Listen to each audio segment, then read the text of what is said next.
We interact with databases every day, whether they are physical archives or Wikipedia, or, as is relevant to us today, most digital humanities projects. These databases each have their own materiality and interface that allows them to function as comprehensible forms of information. In my paper, I analyzed two creative databases. I have two objectives in doing so. One, to get insight into the functioning of creative databases as literary and artistic objects, and two, to understand the role of the database in a wider context, informed by this artistic interrogation. The Atlas Group Archive is a multimedial fictional archive created by Walid Raad about the Lebanese War. Although Raad himself created the fictional testimonies, he orders the file types in this way.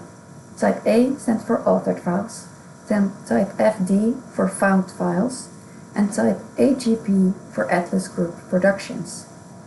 This models the database as a place for ordering information. The reader can navigate the different files and position each media node and connection.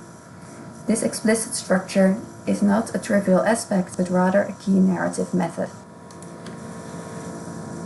The individual elements of the work constantly deconstruct the expectation of truth and knowledge from an archive or database, modeling quantitative approaches to knowledge, while also unsettling this knowledge by covering evidence with data visualizations.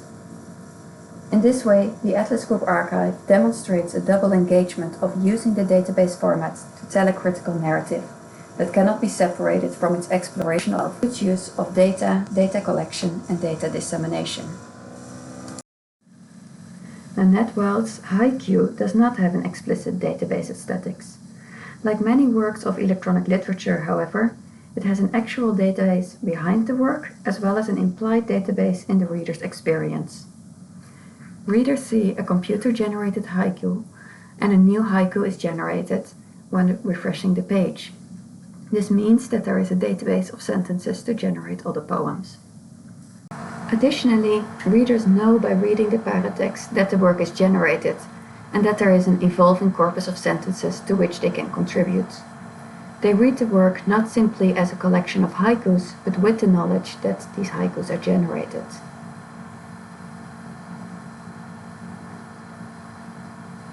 The main pleasure of reading the poems as a unity comes from the knowledge that the work is generated, so individual readings are influenced by the work's totality.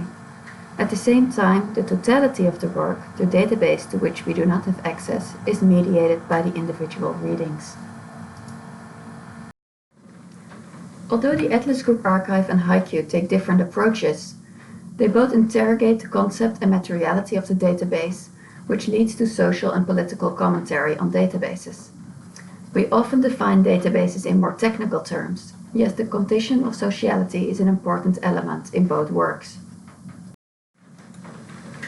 The Atlas Group Archive includes a fake collective, the Atlas Group, and builds on the illusion of donated testimonies. But readers do not get to see this process of collection, only the finished product. HiQ, on the other hand, has a very open collection process because readers are invited to contribute to the corpus by submitting sentences. Yet we do not get any complete overview, only snippets of the database. These databases both display and hide their sociality in different parts of the work and process. This reliance on the collective is also present in many digital humanities projects, yet too often goes unacknowledged. In addition to issues of transparency, access, and objectivity in data-driven projects, this erasure is now criticized from the perspective of intersectional feminism. The sociality of the Atlas Group Archive and HiQ is related to labor. This is implied labor in the Atlas Group Archive because the testimonies had to come from someplace and collected and organized by others. HiQ's labor comes in little contributions from people who are invited and in a sense expected to participate in the work. This openness also comes with wild structure and a choice on whether or not to moderate the contributions. These forms of implied, expected, and invited labor are present in the technological and cultural ways of engaging with databases. In conclusion, my readings of the Atlas Group Archive and HiQ as creative databases brings their artistic examinations of the sociality of the database to the center. This allows for reflection on the database format and its presence in daily and academic life.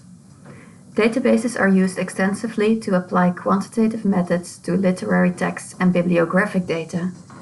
Yet these methods are generally ill-equipped to analyze the database structures themselves. Creative databases such as the Atlas Group Archive and HiQ resist classic quantitative methods, yet ask the reader to be, in a sense, both qualitative and quantitative reader in understanding the database system as an integral part of the interpretation process. If you have any questions, don't hesitate to contact me via email or Twitter.